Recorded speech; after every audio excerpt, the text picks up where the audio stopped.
وهو القاهر فوق عباده ويرسل عليكم حفظة حتى إذا جاء أحدكم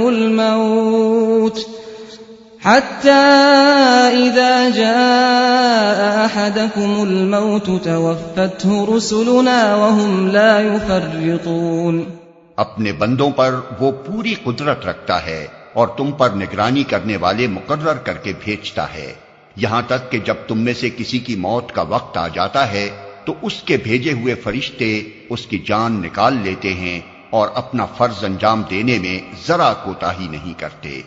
ثم ردوا إلى الله مولاهم الحق ألا له الحكم وهو أسرع الحاسبين. پھر سب کے سب اللہ اپنے حقیقی آقا کی طرف واپس لائے جاتے ہیں. خبردار ہو جاؤ، فیصلے کے سارے اختیارات اسی کو حاصل ہیں اور وہ حساب لینے میں بہت تیز ہے. قل من ينجيكم من ظلمات البر والبحر تدعونه تضرعا وخفية لئن أنجانا من هذه لنكونن من الشاكرين. اے محمد، ان سے پوچھو صحرا اور سمندر کی تاریکیوں میں کون تمہیں خطرات سے بچاتا ہے؟ کون ہے جس سے تم مصیبت کے وقت گڑ گڑا کر اور چپکے دعائیں مانگتے ہو؟ کس سے کہتے ہو کہ اگر اس بلا سے تو نے ہم کو بچا لیا تو ہم ضرور شکر گزار ہوں گے؟ قل اللہ ينجيكم منها ومن كل كرب ثم انتم تشركون. کہو اللہ تمہیں اس سے اور ہر تکلیف سے نجات دیتا ہے، پھر تم دوسروں کو اس کا شریک ٹھہراتے ہو.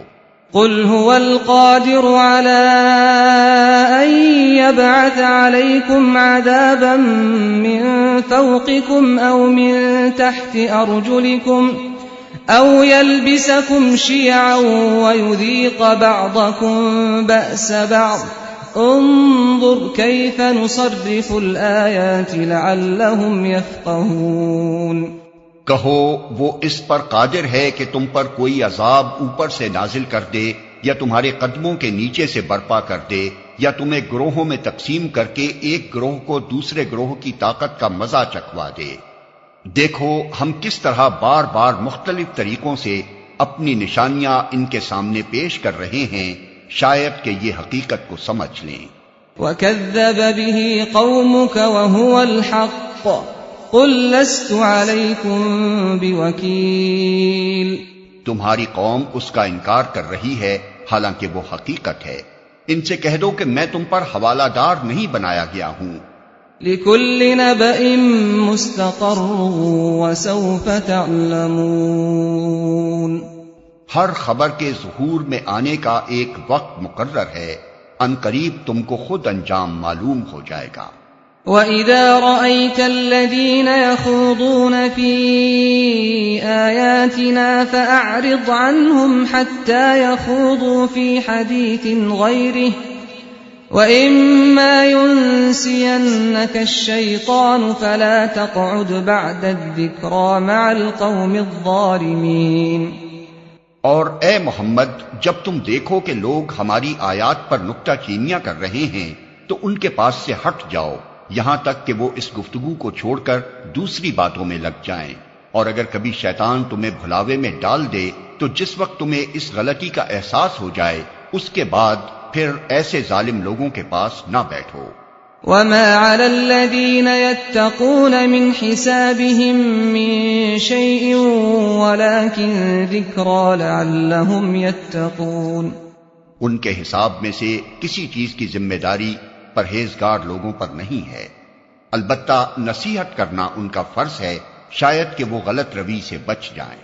وَذَرِ الَّذِينَ اتَّخَذُوا دِينَهُمْ لَعِبًا وَلَهْوًا وَغَرَّتْهُمُ الْحَيَاةُ الدُّنْيَا وَذَكِّرْ بِهِ أَن تُبْسَلَ نَفْسٌ بِمَا كَسَبَتْ لَيْسَ لَهَا مِن دُونِ اللَّهِ وَلِيٌّ وَلَا شَفِيعٌ وَإِن تَعْدِلْ كُلَّ عَدْلٍ لَّا يُؤْخَذْ مِنْهَا أولئك الذين أبسلوا بما كسبوا لهم شراب من حميم وعذاب أليم بما كانوا يكفرون۔